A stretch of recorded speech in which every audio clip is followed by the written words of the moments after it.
It's time for today's Legal Minute with the Law Office of Cooley, Shrair in Springfield. Today we're joined by attorney Robert Dambrov.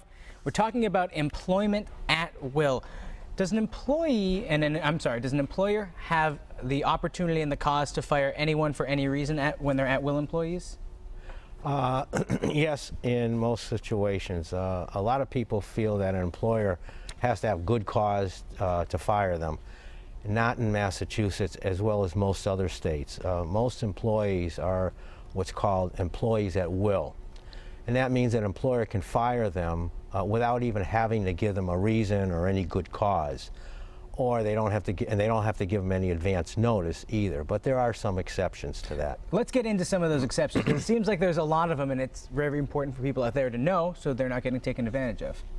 Well, one, if an employee has his own specific agreement that says that the employer needs cause or just cause to let him go, then the employer has to follow that.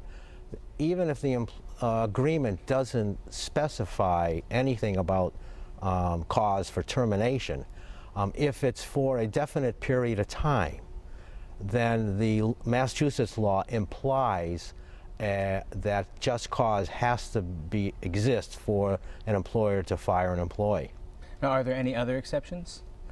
There are, if there's no agreement that the employee has, sometimes language in an employer's employee handbook or their own policies can create what's called an implied contract, that they can't be terminated without cause.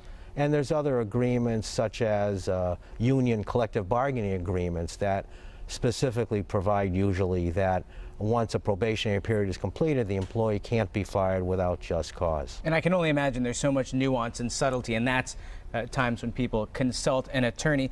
Now, what if it was a handshake agreement? Does something have to be in writing? It doesn't have to be in writing if it can be proven it's for at least a year or more.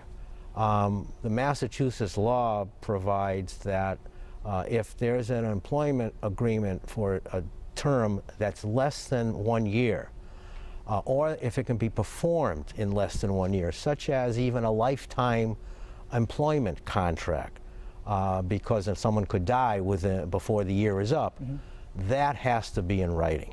So there's a lot of permutations, but that's why it's best to consult a lawyer. Thank you so much. And that's our Legal Minute. For more information, just call them 413-781-0750 or visit CooleyShrair.com.